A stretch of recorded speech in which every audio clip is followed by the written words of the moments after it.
નમસ્કાર, બુલેટિનમાં આપનું સ્વાગત છે। આપની સાથે હું છું માસૂમ। સમાચારોની શરૂઆત કરીએ હેડલાઇન્સથી।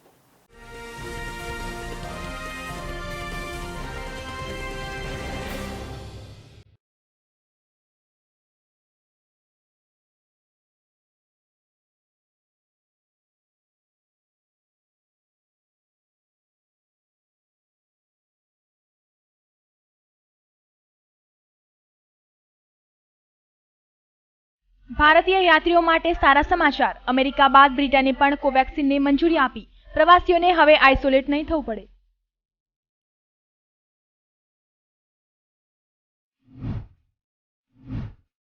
સૌરાષ્ટ્ર, કચ્છ અને દક્ષિણ ગુજરાતમાં આવતીકાલ સુધી માવઠાની આગાહી। રાજ્યમાં આગામી 3 દિવસમાં ઠંડી વધશે।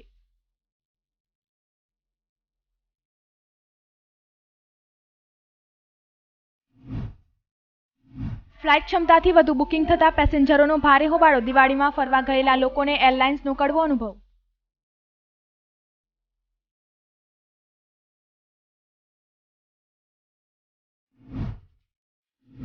એલઆરડીની 10,000 જગ્યા માટે 11 લાખથી વધુ ફોર્મ ભરાયા। આજે ફોર્મ ભરવાનો છેલ્લો દિવસ। ડિસેમ્બરમાં શારીરિક પરીક્ષા લેવાશે।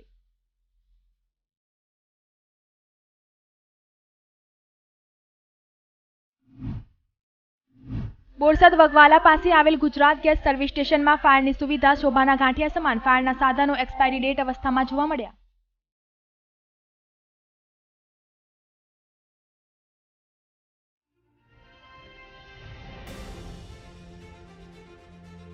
બુલેટિનની શરૂઆત કરીએ મહત્વના સમાચારથી। તો અરવલ્લી જિલ્લામાં મગફળી ખરીદવામાં પુરવઠા વિભાગની બેદરકારી સામે આવી છે। મોડાસા ખાતે ટેકાના ભાવે મગફળી ખરીદવા કોઈ તૈયારી નહીં, તો જિલ્લામાં એક પણ ખેડૂતને મેસેજ કરવામાં નથી આવ્યો। પુરવઠા વિભાગે ટ્રાન્સપોર્ટેશન કોન્ટ્રાક્ટ જ નહીં કરાતા ખરીદી શરૂ ન થઈ શકી। તો ગત વર્ષ કરતાં જિલ્લામાં 60% ઓછા રજીસ્ટ્રેશન। તો તંત્રની ઢીલી કામગીરી અને ખરીદીથી ટેકાના ભાવે વેચવા ખેડૂતોને નિરસ્તા છે। તો અરવલ્લી જિલ્લામાં મગફળી ખરીદવામાં પુરવઠા વિભાગની બેદરકારી સામે આવી છે। મોડાસા ખાતે ટેકાના ભાવે મગફળી ખરીદવા કોઈ તૈયાર નહીં, તો જિલ્લામાં એક પણ ખેડૂતને મેસેજ ન કરવામાં આવ્યો। પુરવઠા વિભાગે ટ્રાન્સપોર્ટેશન કોન્ટ્રાક્ટ જ નહીં કરાતા ખરીદી શરૂ ન થઈ શકી। તો ગત વર્ષ કરતાં જિલ્લામાં 60% ઓછા રજીસ્ટ્રેશન થયા છે।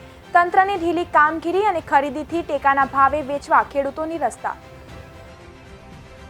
ભારત બાયોટેકની કોવેક્સિનને ટૂંક સમયમાં જ યુનાઇટેડ કિંગડમ પોતાની અપ્રુવલ કોવિડ-19 વેક્સિન લિસ્ટમાં સામેલ કરવા જઈ રહ્યું છે।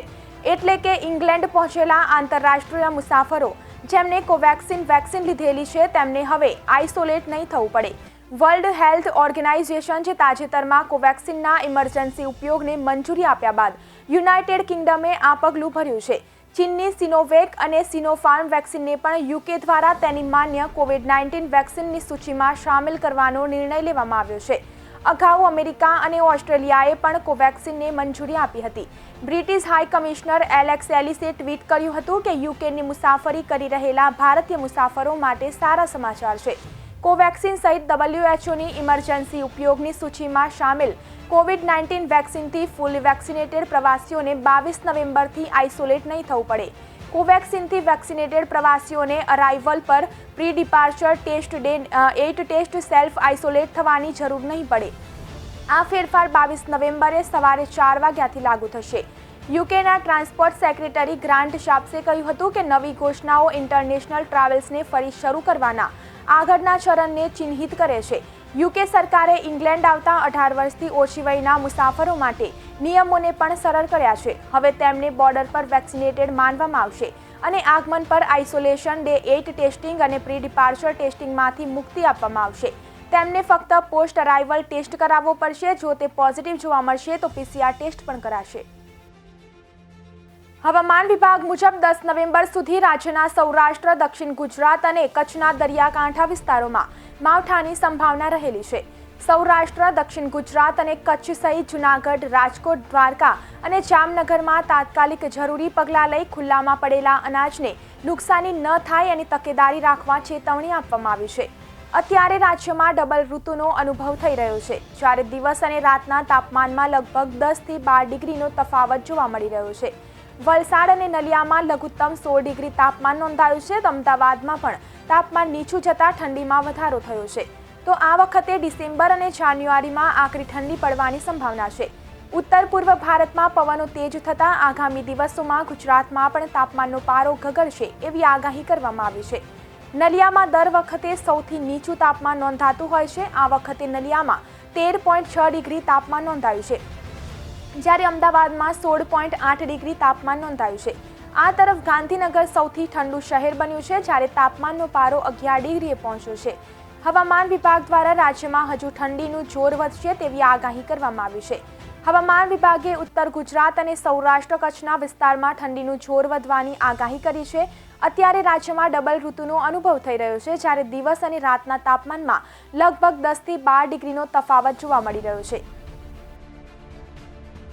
ફ્લાઇટમાં પેસેન્જરોના ઘસારાનો ફાયદો ઉઠાવી કેટલીક એરલાઇન્સોએ ફ્લાઇટની ક્ષમતા કરતાં વધુ પેસેન્જરોનું બુકિંગ કરી લીધું હતું. જો કે કોઈ પેસેન્જર ન આવે તો વધારાના પેસેન્જરોને ફ્લાઇટમાં સમાવી લેવાશે તેવી ગણતરી સાથે એરલાઇન્સોએ કરેલું બુકિંગ ખોટું પડતા ફ્લાઇટની ક્ષમતા કરતાં વધારાના પેસેન્જરોએ દિવાળીના દિવસે ટર્મિનલ બિલ્ડિંગમાં હોબાળો મચાવ્યો હતો.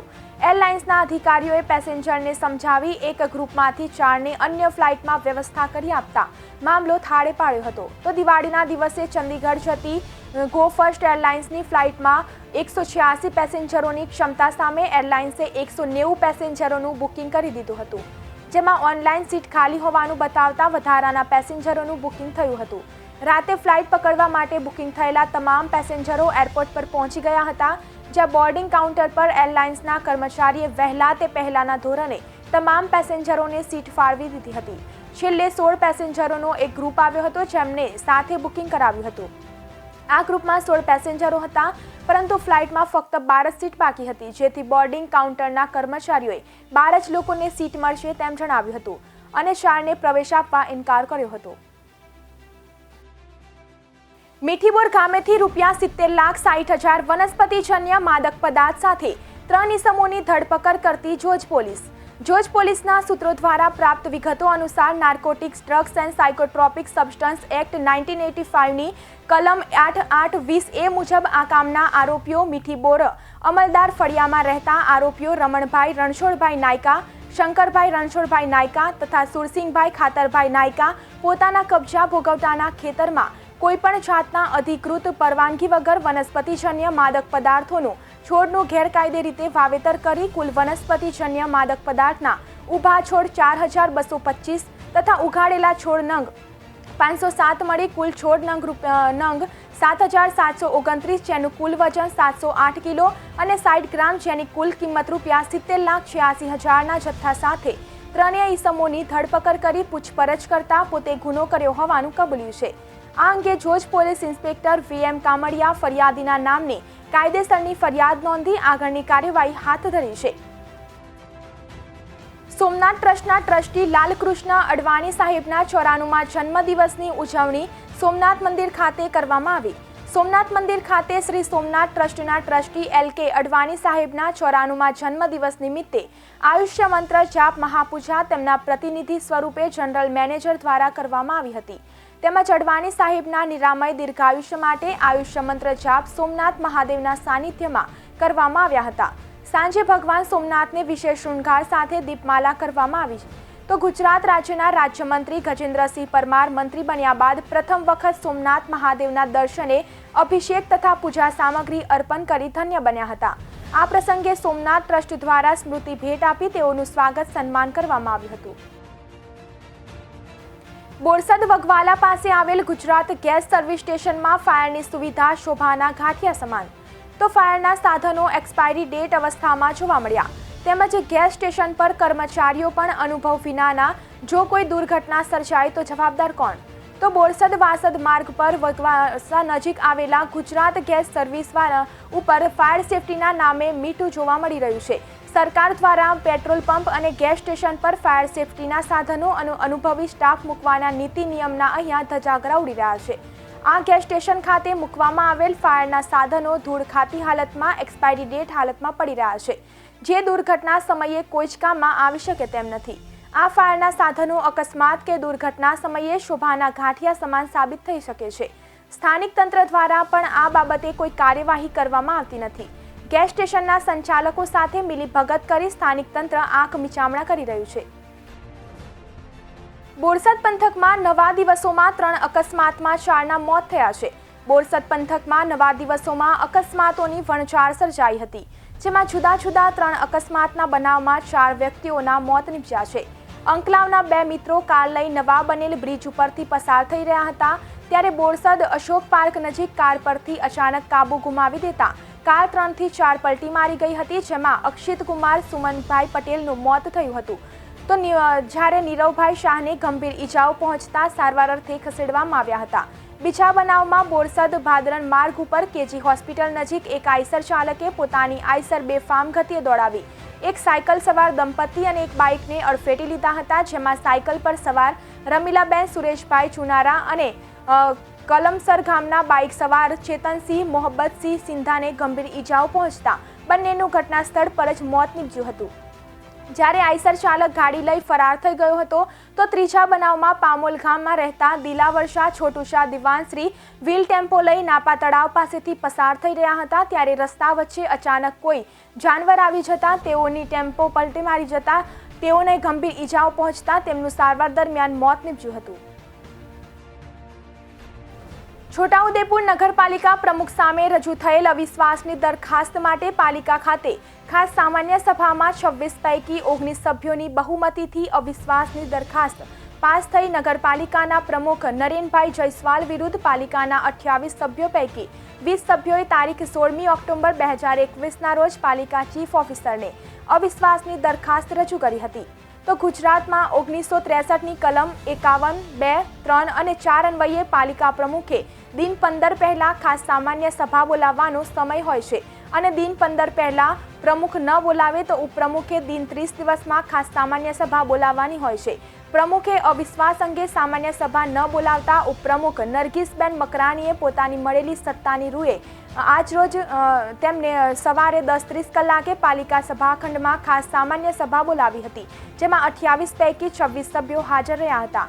એક બીએસપી અને એક કોંગ્રેસના સભ્યો ગેરહાજર રહ્યા હતા. તો આજની સામાન્ય સભામાં કોંગ્રેસ પ્રદેશ તેમજ બહુજન સમાજ પાર્ટી દ્વારા પોતાના સભ્યોને વ્હીપ આપવામાં આવ્યો હતો. નગરપાલિકા ઉપર પ્રમુખ નરગીસબેન મકરાણીની અધ્યક્ષતામાં મળેલી અવિશ્વાસની દરખાસ્ત અંગેની ખાસ સામાન્ય સભામાં નરેનભાઈ જયસ્વાલ સમક્ષ રજૂ થયેલી અવિશ્વાસની દરખાસ્ત 19 જેટલા સભ્યોની બહુમતીથી પાસ થઈ હતી. જ્યારે નરેનભાઈ જયસ્વાલની તરફેણમાં માત્ર બીએસપીના સભ્યોએ પોતાની આંગળી ઊંચી કરી સમર્થન આપ્યું હતું. નગરપાલિકા પ્રમુખ નરેનભાઈ જયસ્વાલે તેમના કાર્યકાળ દરમિયાન તેમને સાથ અને સહકાર આપનાર તમામ સભ્યોનો આભાર વ્યક્ત કર્યો હતો. આજ રોજ ટિન્ટોઈ માર્કેટયાર્ડમાં લાંપાંચપના શુભ મુહૂર્તે ખેડૂતો તથા વેપારીઓ દ્વારા શ્રીફળ વધેરી ખેડૂતોનું મોં મીઠું કરાવી માલની ખરીદી કરવામાં આવી હતી. માર્કેટયાર્ડમાં જાહેર હરાજી કરાઈ હતી, જેમાં ઘઉં, મગફળી, મકાઈ, કપાસ, અડદ, સોયાબીન વગેરેની ખરીદી કરવામાં આવી હતી. જાહેર હરાજીમાં કપાસનો ભાવ 1400 થી 1600 અને મગફળીનો ભાવ 950 થી 1100 નોંધાયો હતો તથા અડદનો 1000 થી 1100 ખેડૂતોને મળ્યો હતો.